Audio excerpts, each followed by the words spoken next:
Hi everyone, today we talk ransomware. So facts, challenges and takeaways for this always unfortunately relevant topic. Welcome to Lisa and Tim from ThreatLight. Thanks to be with us. Yes, thank you for having us. Okay, so Lisa, tell me a bit what's going on recently in Japan. Ransomware in general is still remains one of the biggest threats that organizations face, and Japan is not exempt from that. Ransomware has gone up by 20% in Japan over the past year. Prevalent that attackers pivot towards Asia and Japan specifically because it has become easier in a way, thanks to a couple of factors, one of which being the way IT behaves here, the slower adoption of new technologies, the slower processes of upgrading and like I said, upgrading to new systems, which leaves more vulnerabilities out there for exploitation for them. Alongside that, the localization that is required and the high skill of knowing the language, understanding local systems, the threshold for that is lower today thanks to AI and things that are becoming much more available to people who don't have to be experts in the field anymore. One of the famous attacks from the past year is the ransomware attack on the Kadokawa group that happened this past June. I don't think there's a single person who hasn't heard about it. It was on the papers, almost like their correspondence with the attackers was made public to a certain extent. They lost a lot of data. Personal information was leaked. Probably, I can't speak for them, but I think one of the more terrible things was that because they weren't prepared and their response was lagging, their business operation was halted and stopped for a few months, and that is a terrible thing for a business to experience, the loss of business continuity. And Tim, this attack is a process, is not something that arrives like bam out of the blue. No, absolutely. So we got to think with ransomware, it's the final stage of a much wider attack. And the attack is kind of what we'd see as an APT attack maybe 3 or 4 years ago, where they're looking to exploit the customer remotely, be it through a VPN compromise or a web shell. They'll then come in, escalate privileges, move laterally, and essentially they're looking for your crown jewels, your critical assets, what's important to your company. They then exfiltrate what they perceive to be of value to you. So your top secret files. Only then do they start encrypting everything. Okay. So the fact that we've got the only copy, you don't, and that's how they ransomware you.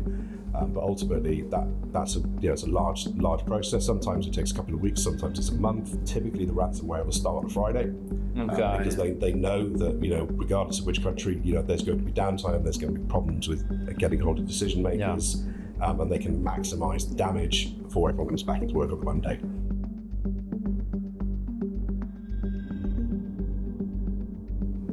And Tim, what makes business struggle with ransomware? I think a lot of the problem is a lot of the tooling out there. It tends to detect when the ransomware is deployed, so when the encryption happens. It's missing a lot of the attack methodology along the way.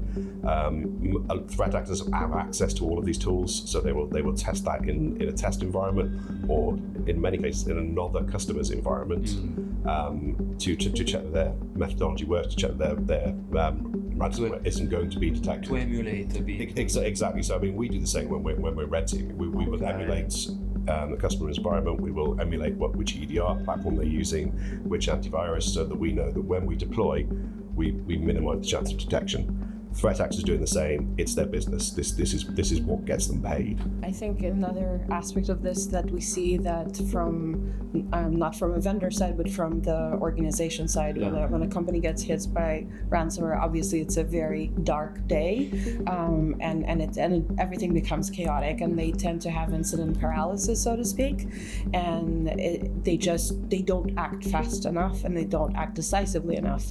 One of the reasons is that they're not experienced in this. This is not their day-to-day, and they start scrambling, and a lot of times they make the mistake of thinking they can handle it on their own, trying to understand the situation, assess it, and they lose very precious time during which the damage of the attack could still be mitigated and minimized.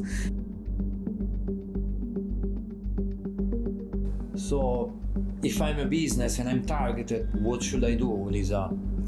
So first of all, you may be targeted, but you may not be targeted. Ransomware is not always targeted, unlike what some people believe. It can be a crime of opportunity. It's a business. It makes money. Attackers have a very well-developed methodology. They're scanning for vulnerabilities, and when they find a way in, they will take advantage of it. But if it does happen to your business, the very important thing is to act swiftly and decisively, and to have experienced experts available to take quick action and come in and help you, because that can be a big difference in the outcome and in the amount of damage or lack of damage to the organization, and how you come out of this at the end of the day. Thank you, Lisa. Thank you, Tim. I think we have much more clear view of what should be done in the very difficult moment, like when you're hit by a threat actor. So I hope to see you again soon. Likewise. Thank you. Thanks for having us, Fabri. Thank you, everyone. Thank you, everyone.